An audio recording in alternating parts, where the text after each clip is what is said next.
Following financial topics may often be overlooked when chatting with your advisor. So, we'll address these topics on this episode of Through the Pines. We'll discuss often overlooked financial planning topics that include transferring real estate without considering taxes, determining a personal inflation rate, finding a specialized financial planner, protecting assets from lawsuits, understanding the significance of taxes, risk management, and estate planning, taking advantage of high interest savings accounts, owning equity, asking about the bigger picture, and establishing a balance between work, business, and personal well being. So let's bring in our guests. We have Rex and Brandon with Plan with Baxter. Welcome to the program, Rex. And Brandon, how are you this month, I guess? Good. Thanks for having us again. Yes. Thanks for being here. So, planwithbaxter.com for more information. They are the 2023 and 2024 Forbes Best in State Wealth Management Teams for Utah, along with the Advisor Hub, fastest growing advisors to watch under $1 billion, and the receivers of the Ameriprise Client Experience Award. I hope you can continue that 2023, 2024 into 2025 Forbes Best in State there, Rex. What are our chances? We hope so. We hope that they're great. We're Yeah, growing like crazy, which is fantastic. We're adding to the team and good. and so I think we've got a good shot at that. But we hope so anyway. So Good. Well, I know, you guys do cover a lot when you sit down with clients. And so maybe this doesn't pertain to you in general. This article is from Forbes, it's not from your business, And so maybe this is where Forbes has found financial planning advisors in the past have sort of dropped the ball, I think, maybe. So let's kind of go over these and see what your thoughts are on them. Then the first one was transferring of real estate without considering taxes. And so it says clients often transfer real estate between generations without considering the tax impact. For example, transferring the property before death does not get up a step up on a tax basis.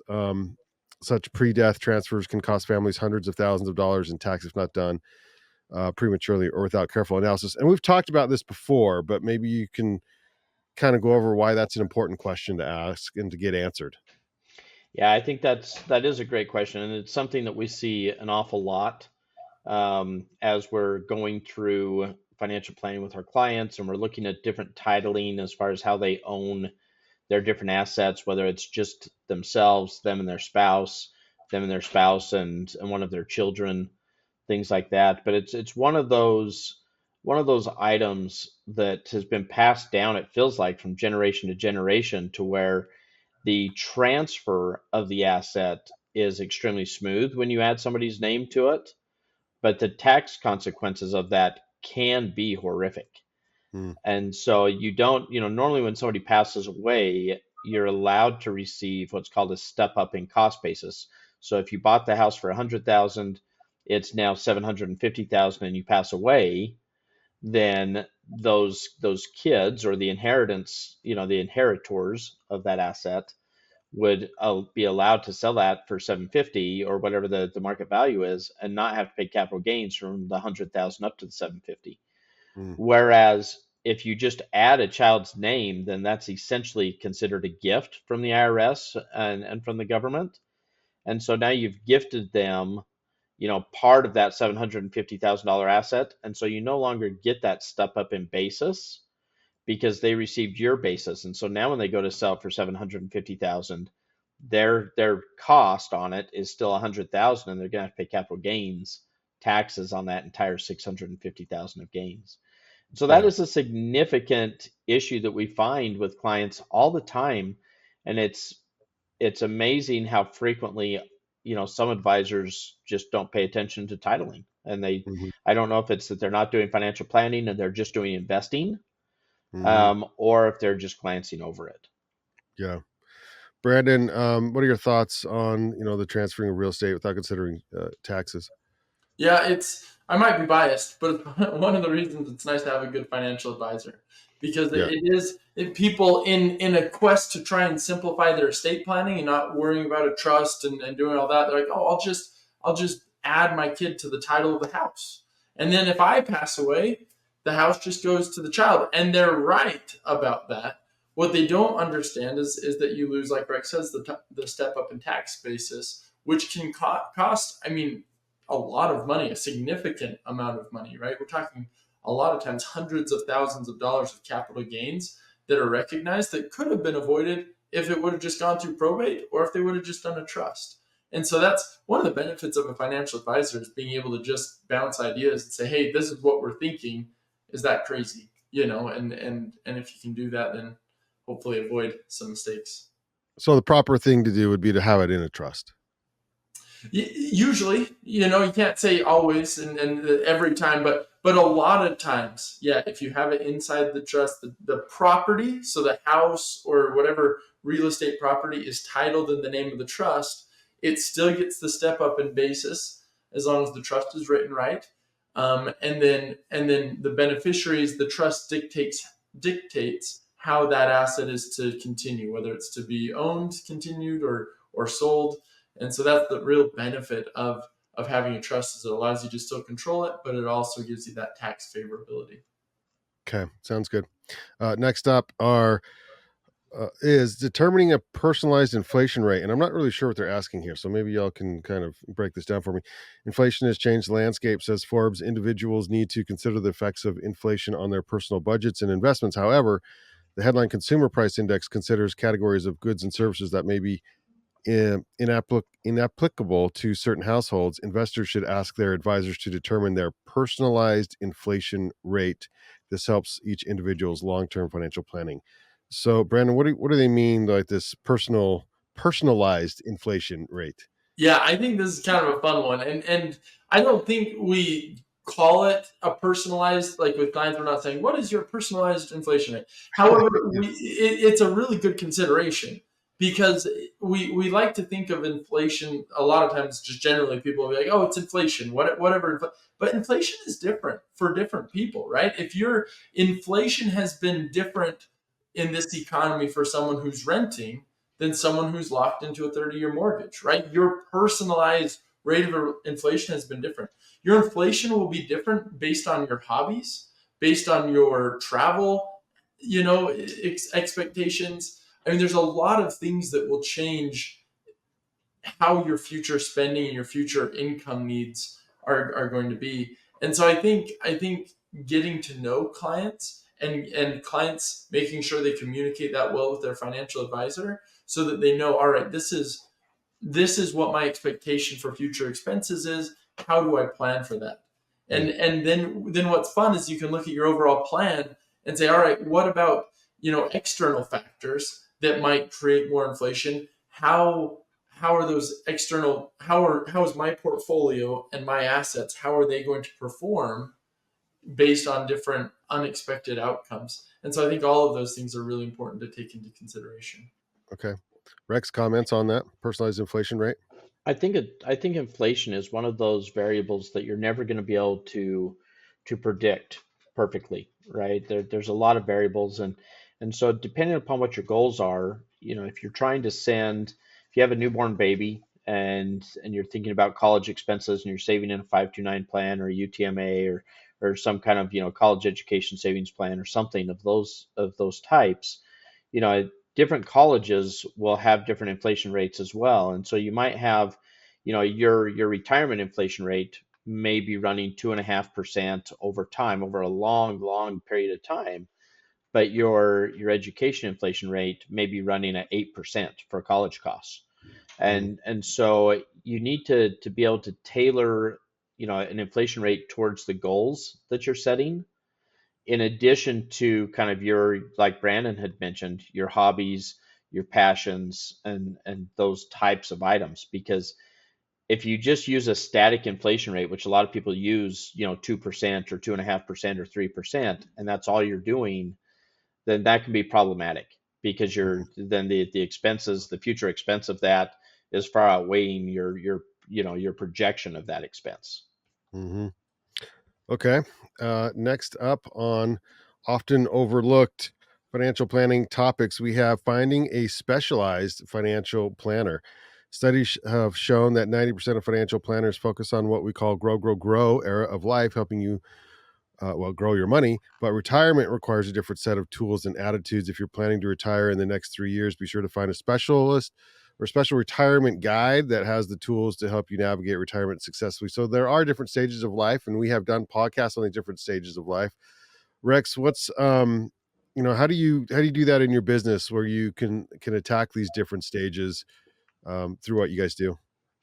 Well, I'm not sure which studies have shown that 90% only focus on grow, grow, grow.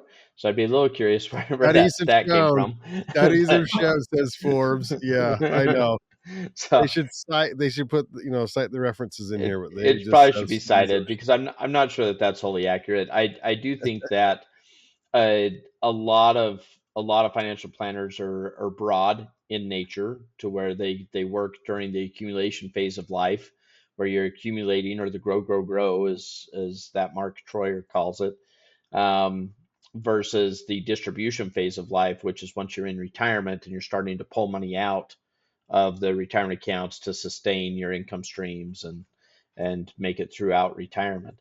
I think, there's pros and cons on finding a specialist, because if you're working on a specialist that's really good at just distributions, then they may be missing and have gaps in other areas of planning.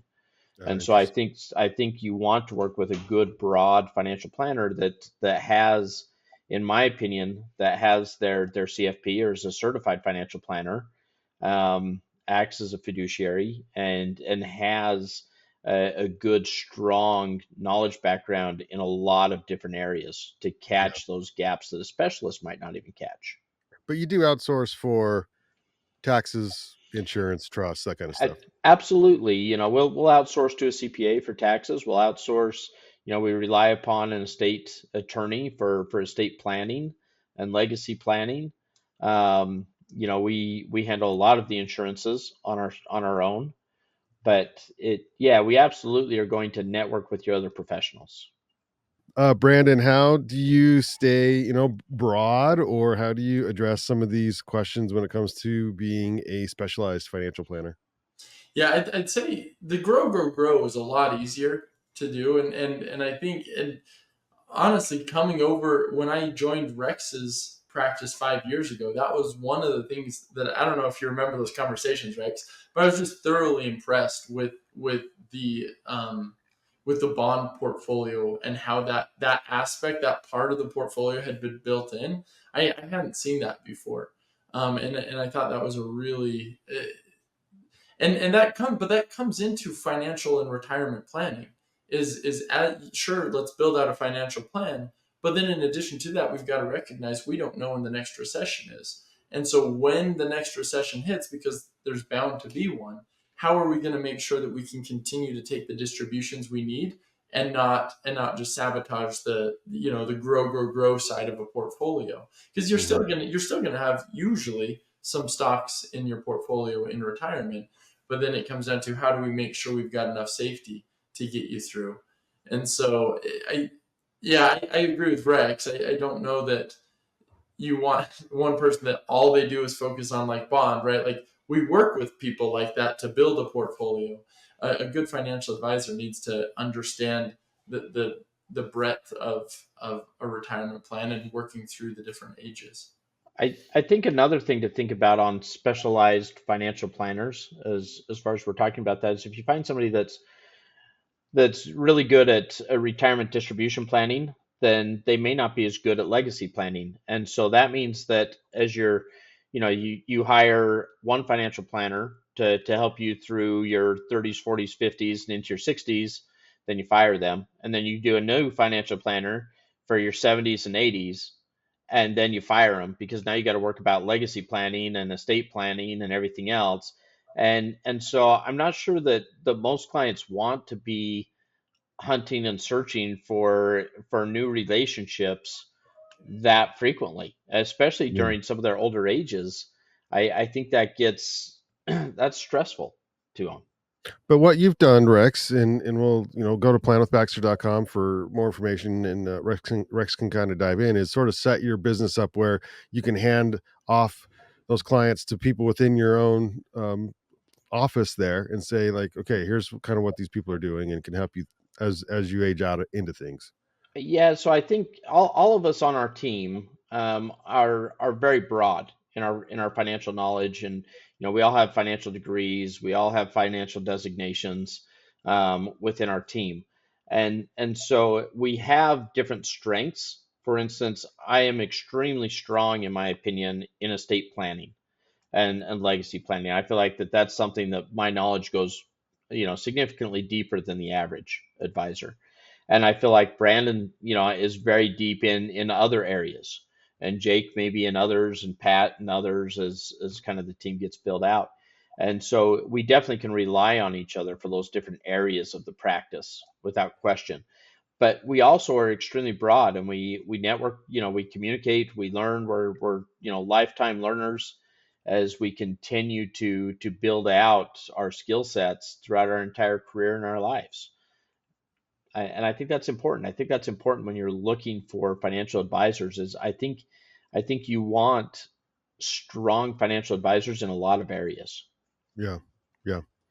All right. So more on overlooked financial planning topics, protecting assets from lawsuits, which I honestly did not think about. So it says many wealthy individuals forget the importance of protecting their assets from lawsuits. There are literally millions of lawsuits filed every year in the United States. Some individuals are proactive and protect their wealth using an offshore asset protection trust, which is perfectly legal when done properly. However, the majority of wealthy individuals miss out on this opportunity. Now, what are your comments on that, Rex? Well, I'll come back to that, as far as the offshore asset protection trust. I think a lot of times When people done try and perfect is perfectly legal. That always like, well, okay, what's going on here? right. Why do I have to specify that in the first place? Right, right, Was there a doubt that it wasn't perfectly legal? right, So right, right. yeah, I think a lot of times people try and make things more complex than they need to be. And just because you add complexity doesn't necessarily make it, more effective. Sometimes it Mhm. does, right? Sometimes it doesn't. I do think that protecting assets from lawsuits is important, and I think we find situations like this all the time. And just to bring up the previous example, right? Husband and wife puts a child's name on their house. Child, let's take that a step further. Child gets in a massive car accident, kills somebody, gets sued. Now the parent's house, because it's partially owned by that child, is subject to that lawsuit Wow. because they Yeah. own part of that house, right? And or a bank account. A lot of times, the most common thing we see as people age is they'll put one of their kids' names on their bank account because they want the kids to be able to write checks or handle the day-to-day financial life. And all of that subjects those accounts to that child's, Mhm. legal liability. So there's better ways to handle that, and I think that working with a financial advisor and exploring those additional ways is critically important, because a lot of times you'll ask your neighbor, you'll ask somebody that's that you work with, or what did your parents do and how did that work? Oh, it works very smooth until it doesn't, is the Right, problem. right. Brandon, you setting up a bunch of these offshore accounts? What's going on? No, no. um, No. but there are, I mean, there's multiple layers and ways to protect assets. I think it's important to be conscious of those things and work with the professional, right? Because like I'm not setting up an LLC for a client. However, I can recognize when an LLC might be appropriate and say, hey, let's have a conversation with your accountant, right? And let's talk through this, or let's have a conversation with your estate planning attorney. There's different times when those things might be beneficial. I think the other thing that is incredibly important that we talk about a lot with clients is insurance, right? And insuring away. Neither Rex nor I are huge fans of insurance. Insurance inherently tends to be a bad investment. However, sometimes we need to make sure that we're properly protected, because you just never know when someone's going to slip and fall on your sidewalk, or they're going to, things happen in life. And we don't want, this entire plan that we've built up to just crash down because of one unfortunate event that you had no control over. And that ultimately, that's why insurance was invented in the first place. Back when Yeah. when they were sailing the ships, and they were like, man, too bad so and so lost his whole ship and therefore all his wealth. And they said, well, it's still profitable. Let's come together and just make sure that if an unexpected, unfortunate event happens to one of us, that we'll be able to take care of each other, right? That's insurance kind of at its core and how it was founded. And the same should be thought of when you're doing your own, your own personal insurance. We don't want to insure every minute detail of our life. However, if there's risks that are very real that are out there that could potentially decimate someone's entire financial plan and net worth, we want to insure against that. And the benefit, the nice thing is those are very unlikely events. And so the insurance rates are actually fairly inexpensive. Well, from something that's fairly unlikely to something that is as likely as death, and that is taxes. Um, what is the significance of protecting your money from taxes in the best way possible, Brandon? Yeah, taxes are a huge piece. And Rex always says, and he's couldn't be more right. We want to invest and plan with taxes in mind, but not taxes as the sole consideration. Mm. And I can't tell you how often I see that. And I love saving on taxes all the time, right? But not to the point where our strategies are shifting so much so that we're losing money in other places just to save on taxes. I think the best example of this is sometimes people will say, I don't want to name names, but you hear it from time to time, right? Like, oh, it's a tax write-off for them, or did you know you can write that off on your tax? Like, or people will be like, oh, he's just charitable because he wants the tax break, and it's people just fundamentally not understanding that a tax write-off and these tax breaks are still a net loss, Yeah. right? Like we don't want to lose money in order to save on taxes. And occasionally, not usually, but occasionally, we'll get clients who are upset. They're like, hey, why do I have to pay all these taxes on the account? It's because we've grown the account so much, right? And could we get into other things that don't grow as much or don't produce as much taxes? Yes.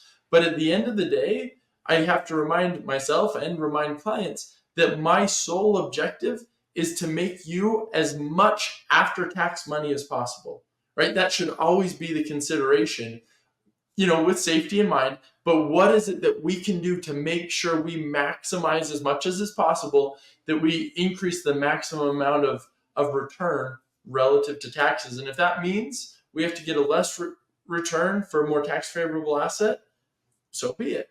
Or if that means we're just going to grow it like crazy and pay a little bit more in taxes, that's fine too. But we just need to make sure that we're investing with taxes in mind and not just to try and get tax free money. Tax-free money's nice though, Rex. It's really hard for me to argue against Brandon when he quotes me. I know. So, Yeah, good luck so with that one. yeah, I think taxes are important, right? It's one of those things that we have. We don't get to control tax rates. Um, we work closely with CPAs and accountants to make sure that we're evaluating the tax situations of clients with them to try and minimize taxes, because taxes are one of your biggest expenses that you have in your financial life. So if we can minimize that, absolutely, we want to do that. And we want to understand. I mean, it's amazing how many times somebody will come to us and they'll say, "Hey, I want to sell, ABC stock, and I've owned it for 11 and a half months." And it's like, okay, well, is it really important that we sell it today, or can we wait 2 weeks?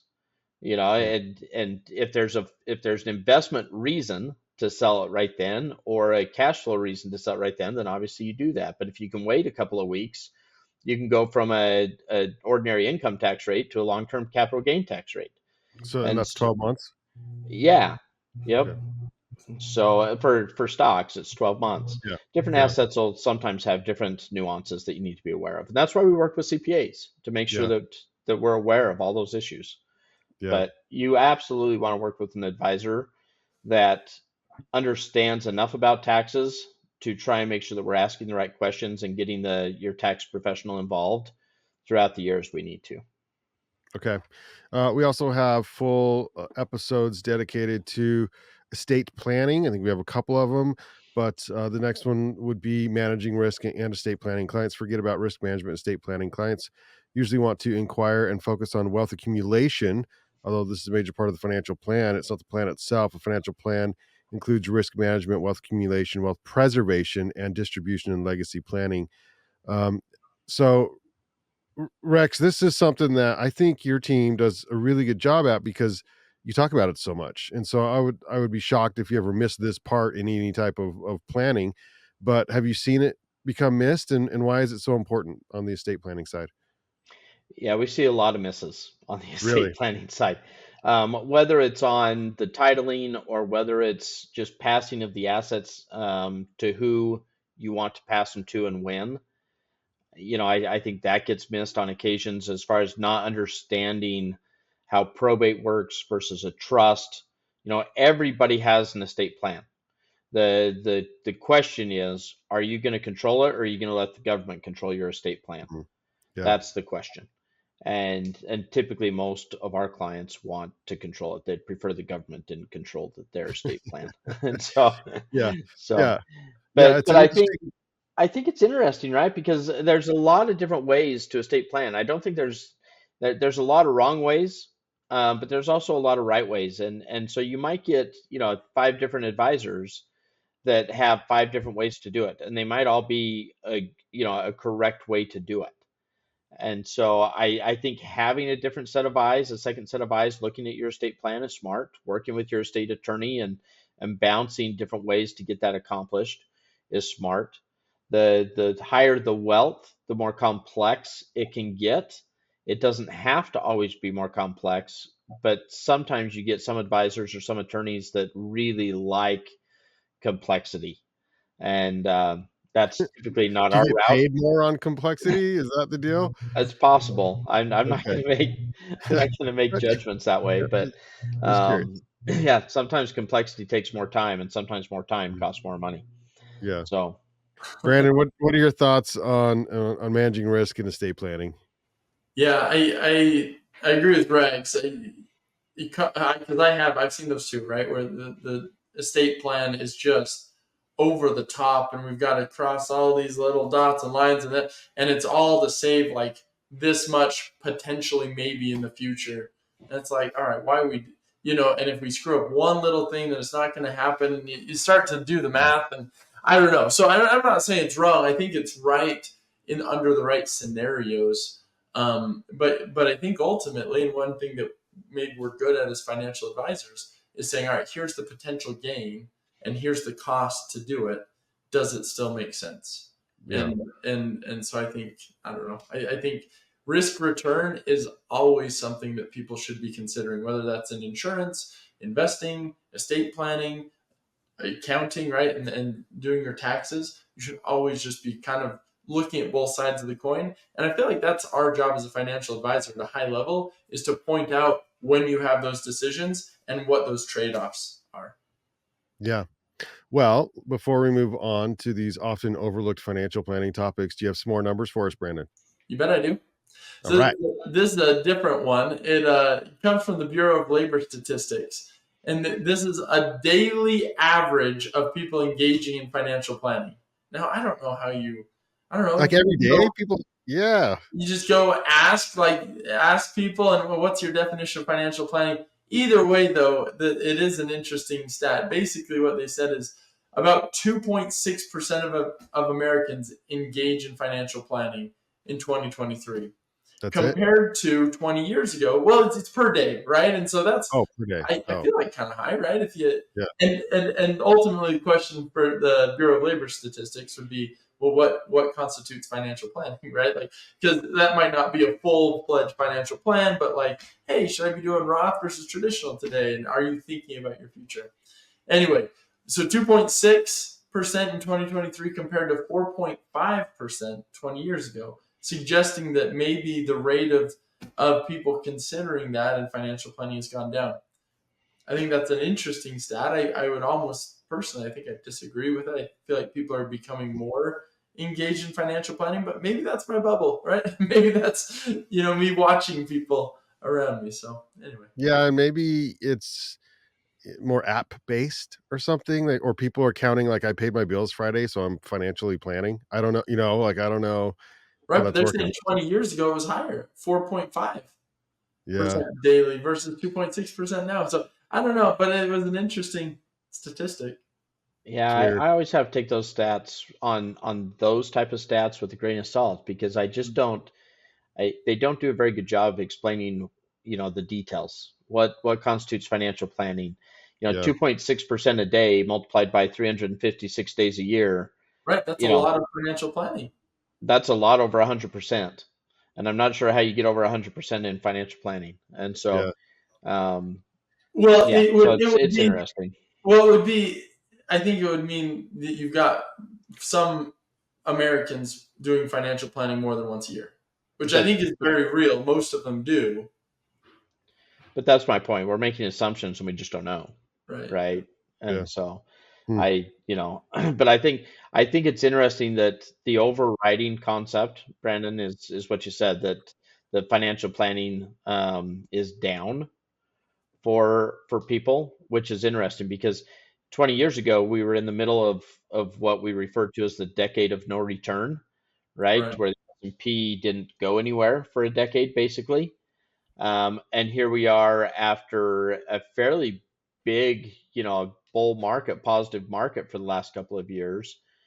And normally asset values are higher, complexity is higher, and so I would have anticipated the opposite. So that is a little surprising.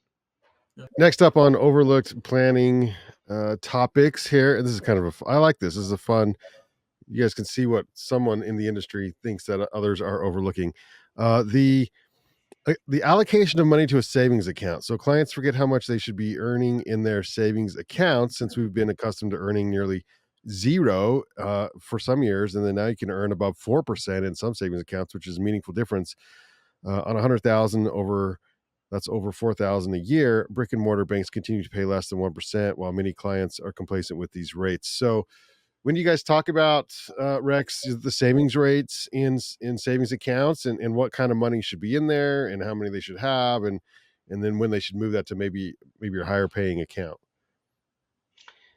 Normally, we use savings accounts at banks, whether it's brick and mortar, whether it's online, as an emergency fund is typically where we're utilizing those savings accounts. And so we're a little more concerned with accessibility and liquidity, still maintaining a little bit of a firewall away from your normal checking and savings that you might have for your daily operating purposes. But it's interesting, if somebody, let's say somebody's, spending $10,000 a month for the sake of argument, we're wanting 3 to 6 months of that in a savings account. So you might be talking 30 to 60 grand. And so if you look at 30 grand, 4% in an online bank on 30 grand, you're talking $1,200 a year in interest versus a 1% where you're talking $300 a year. And so for $800 a year or $900 a year, it's probably worth, researching that and looking at. It's amazing how frequently I was dealing with one client the other day, and after we did the math, the difference was like $200 a year. Mm, And so you have to ask yourself, is it really worth the headache and the complexity of adding additional accounts and things like that right. for $100 or $150? And for some clients, the answer will be yes. And it's not our role to say yes it is or no it's not. It's our role to make sure that they understand kind of the pros and cons or the good, the bad, the ugly of this account versus that account. What kind of insurance, what kind of protections, what kind of security do we have? What kind of liquidity do we have? And making sure that they understand that. And we certainly will have an opinion as to what is best for them. But at the end of the day, they'll need to make that decision as far as what's best for them. Yeah. Brandon, thoughts on savings accounts and how to use them? Couldn't agree more. And Couldn't I agree think more. that the biggest thing is if you have a large amount of money just sitting earning 0%, we really need to talk and get that somewhere, right? Whether that's invested in the stock market or the bond market or CDs or money market or a mix of all of them. It's amazing. And I'm sure Rex sees it too all the time. Come across people who will have one, two, $300,000 sitting earning zero, and they're like, "Yeah, I just don't know what to do. I'll get to it. Yeah, I know I'm losing some money, And then when you put the real numbers to it, and you say, "All right, it's $100,000. We could be making 4,000. Maybe it's 200,000. We could be making $8,000 a year." or you split that out to a monthly number, then all of a sudden people get really motivated. Like, wait, oh, hold on, whoa, like that's okay. Yeah. Let's make sure we get that taken care of. And so I think if you've got a large sum of money, that's a perfect time to talk to a financial advisor and just determine what makes sense for you. And especially where we're in a time frame where interest rates likely are going to be coming down. Does it make sense to put it in a money market where we have access to it, but the rate comes down? Do we want to extend out and buy a CD that will pay the higher rates for a year or two? Or do we want, to look at stocks or bonds that likely will do very well in that type of environment? So, I mean, there's not a right or wrong answer. Maybe the wrong answer, though, is letting it sit at 0%. Yeah. Yeah.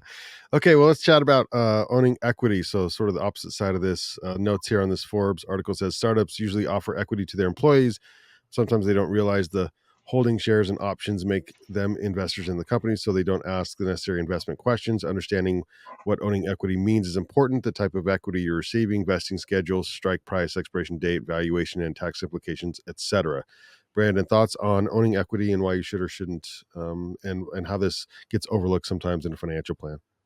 Yeah, equity ownership is arguably the most important thing for you to do financially. And there's a lot of ways to own equity, right? Like you mentioned, right? Equity in a small startup or small business, sure.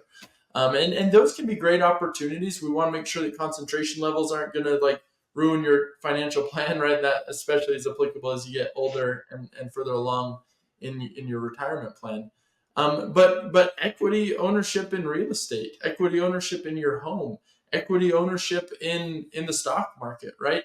Ultimately, equity uh, is very synonymous in a lot of senses with net worth and the building of assets that are going to work for you even when you're sleeping or even when you're vacationing, right? That having assets that generate a flow of income and Yeah. wealth. I mean that's what it's all about.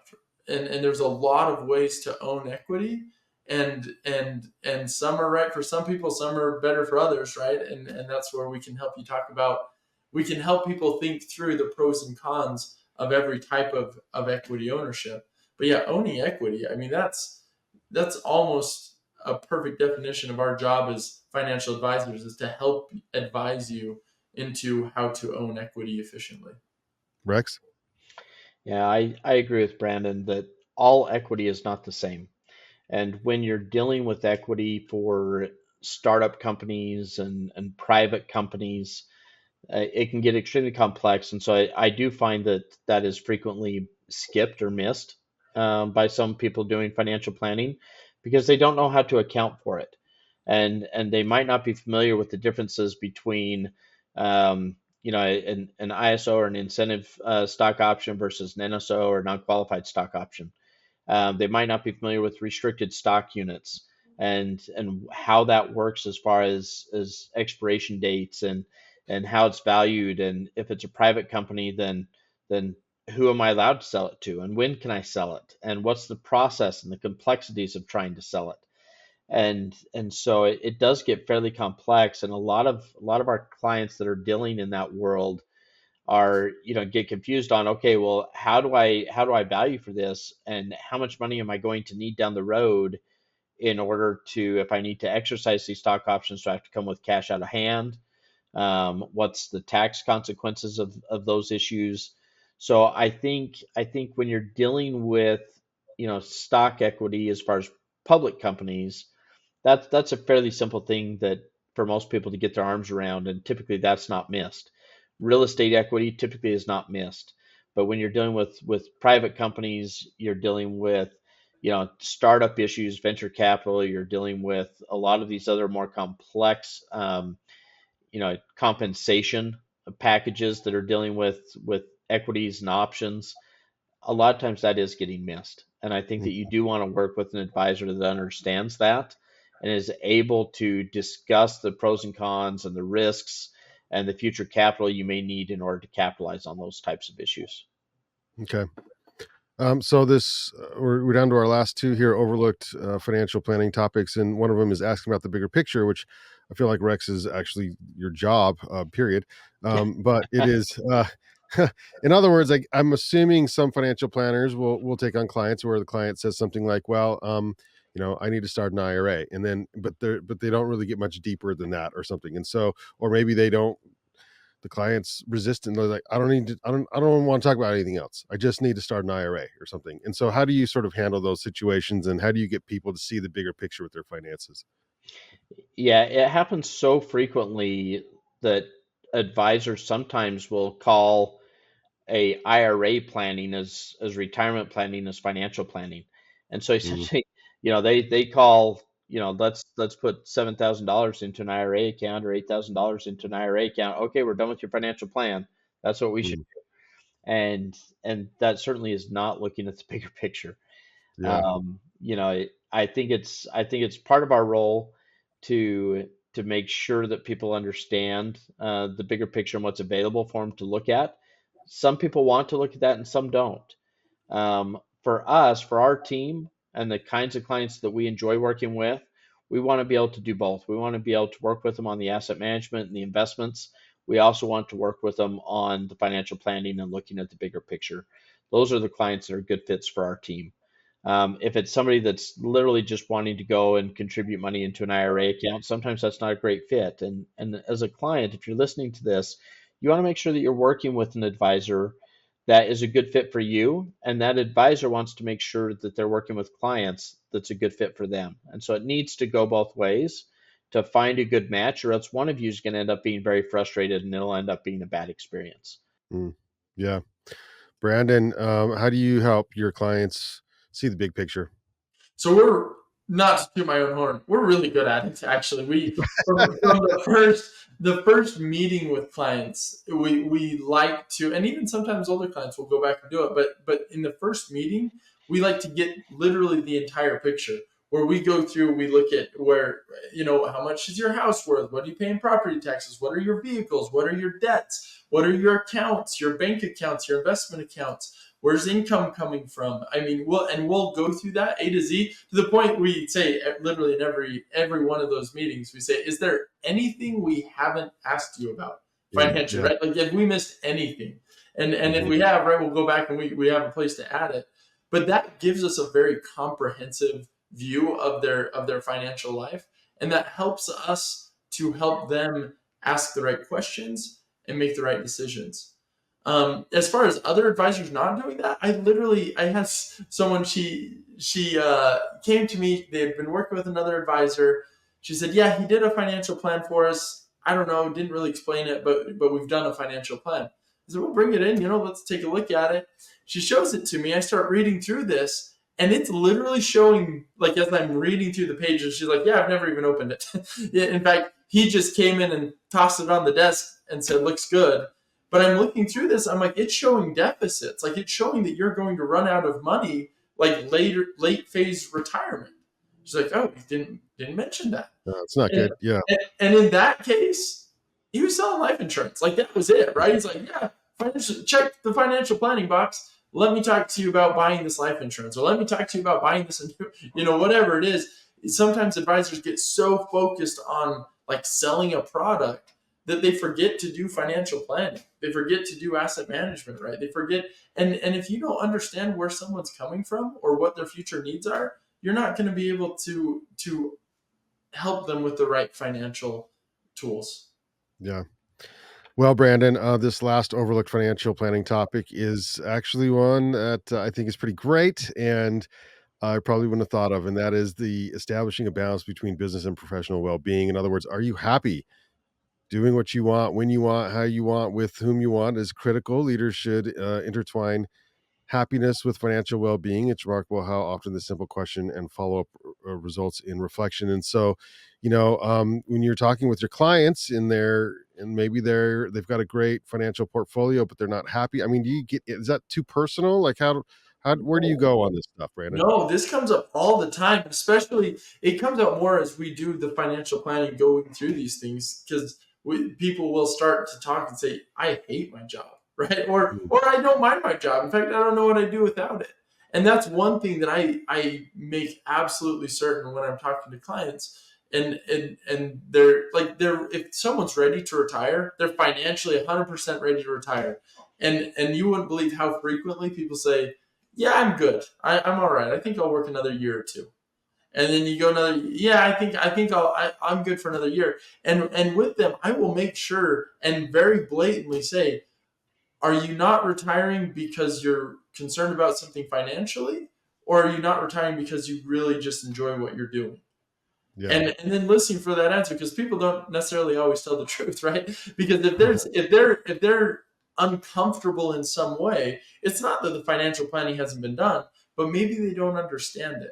And so taking that extra minute to dig in and show them, like, all right, here's your financial plan, and here's why you don't need to worry. Here's why you can retire today if you want to.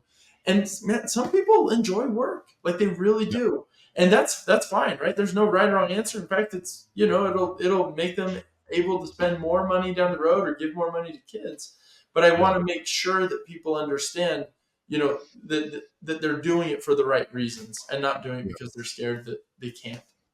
Yeah. Rex, I've noticed there's a couple of politicians that are over 65 that are still working. There are a few over 65 and 75 that Yeah. are still working. They're still working. Yeah. Yeah. So how do you balance personal well-being and approach that with your clients? I think one of the conversations we have with a lot of our clients is retirement means something different to everybody. To me, it's the ability to be done working if you so choose. It's that flexibility.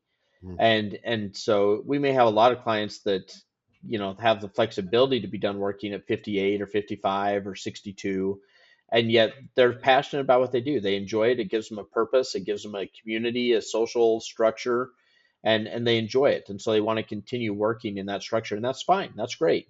But at Mhm. least it's their choice, and they're not being dictated to by their financial situation. Mhm. All right. Any final thoughts on overlooking stuff on the financial planning side of things? No, I would just say that when you see a list like this, they're great, and it should definitely stimulate a lot of conversation. Yeah. However, don't take the answers that you read in those lists as the entire story. Make sure that you're doing a little more research, a little more uh, searching and discussions with your own advisor to find the right answers for you. Very good. Thanks, Rex, and Brandon for joining us. Again, planwithbaxter.com. This has been Through the Pines, and you can find us on all the things like Facebook, YouTube, where you can see our wonderful, beautiful faces. You can watch us on YouTube, or please subscribe to the podcast wherever podcasts are found. And again, if you'd like to chat with Rex or Brandon, please visit planwithbaxter.com. If you found value in this podcast, you consider supporting us at buymeacoffee.com/bannymedia, or you just give us all of your retirement to me. And that's kind of how, and then I give it to Rex, and then we figure that out. That is it for this show, reminding you to use yesterday's dollars to finance tomorrow's dreams.